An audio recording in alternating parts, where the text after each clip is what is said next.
BJP का मंत्री बन गया है गुंडा, दलित परिवार को दे रहा है सरेआम मौत के घाट उतारने की धमकी। जी हाँ दोस्तों, मैं हूं पराग महेंद्र और आप देख रहे हैं द थिंग।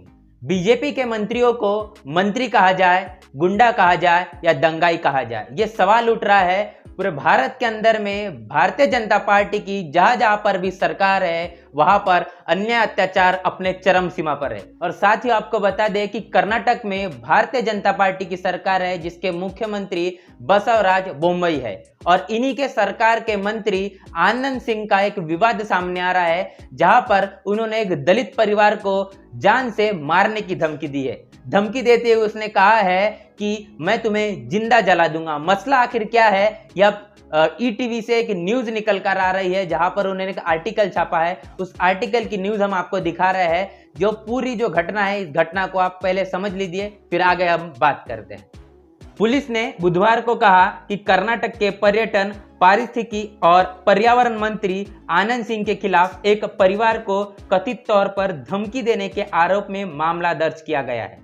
पुलिस ने बुधवार को कहा कि मंत्री और 3 अन्य के खिलाफ डी पोलप्पा की शिकायत पर अनुसूचित जाति जनजाति के खिलाफ अत्याचार निवारण अधिनियम और आईपीसी की धारा 504 और 506 के तहत प्राथमिकी दर्ज की गई है और यह मामला जिले के गांव में एक समुदाय के सदस्यों और पोलप्पा जो एससी समुदाय से है उनके बीच जमीन के एक टुकड़े पर विवाद से संबंधित है। भारत ने आजादी का 75वां अमृत महोत्सव मनाया।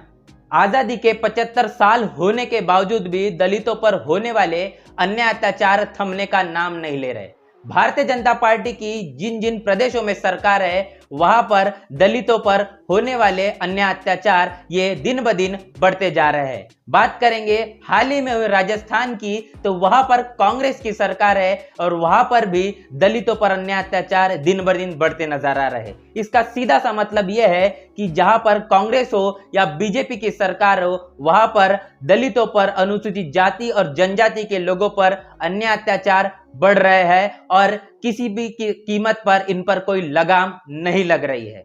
और कर्नाटक के मामले को लेकर हम बात कर रहे थे जहां पर बीजेपी की सरकार है और इसी सरकार का मंत्री आनंद सिंह खुलेआम ये बात कहता है दलित परिवार को कि मैं तुम्हें जिंदा जला दूंगा। उसे इस बात का खौफ नहीं है कि मैं मंत्री होने के बावजूद भी ऐसी असंवैधानिक बात कैसे कर सकता हूं, मुझ पर कौन कार्रवाई करेगा, मुझ पर कौन केस करेगा, क्योंकि ये मंत्री जो है ये संवैधानिक पद पर भारतीय संविधान से तो बन जाते हैं, संवैधानिक तौर पर ये चुनकर तो आ जाते हैं, लेकिन जब ये सरकार में आ जाते हैं, जब ये मंत्री बन जाते हैं तो ये असल में मनुवादी होते हैं और मनुवादी व्यवस्था को मानने वाले होते हैं और उन्हें ऐसा लगता है कि वो एक गुंडे के तौर पर जनता को ट्रीट करते हैं।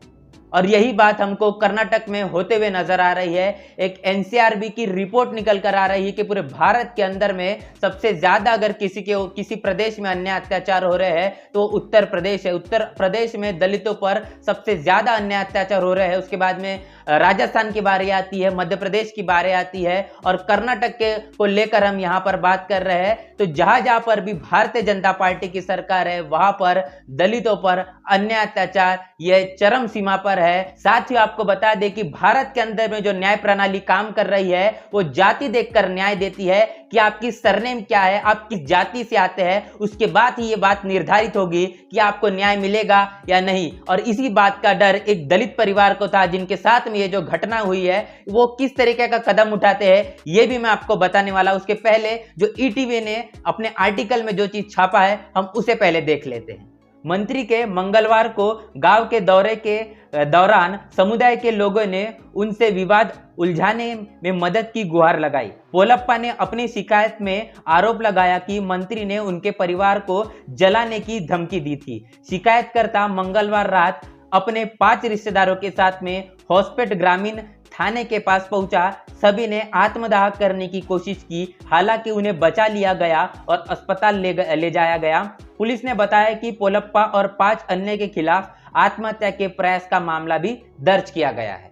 साथियों, आपने जैसा कि देखा जहां पर आनंद सिंह की गिरफ्तारी होनी चाहिए थी उसे सलाखों के पीछे डालना चाहिए था, लेकिन यहां पर उलट हो जाता है। यहां पर उस दलित परिवार पर ही कार्रवाई हो जाती है जिनको सही मायने में न्याय मिलना चाहिए था। जब दलित परिवार को इस बात की खबर हुई कि वो जिस जाति से आते हैं उनको किसी भी प्रकार का न्याय नहीं मिलेगा, ऐसे समय में उन्हें मजबूरन आत्मदाह करने का प्रयत्न किया। हालांकि उन्हें बचा लिया गया है, लेकिन आप इस बात की गंभीरता को आप समझ लीजिए कि जिस तरीके से अगर आप मंत्री है, आप संवैधानिक पद पर अगर आ जाते हैं, आप अगर सरकार में आ जाते हैं, तो आप जैसा चाहे वैसी अपनी मनमानी कर सकते हैं और जनता को, चाहे फिर वो किसी भी समाज से आते हो और खासकर वो दलित समाज से आते हो, तो उन्हें कीड़ों की तरह समझा जाए और उन्हें जब समय आए, जब चाहे तब मसल दिया जाए।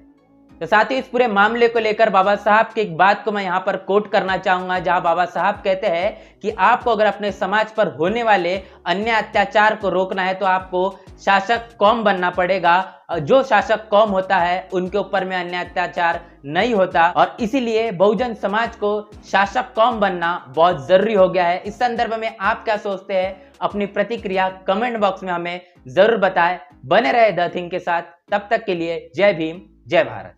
बहुजन विचारधारा को घर घर तक पहुंचाने के लिए हमारे YouTube चैनल को सब्सक्राइब करें, लाइक करें, कमेंट करें, शेयर करें और बेल आइकन की घंटी दबाना ना भूलें।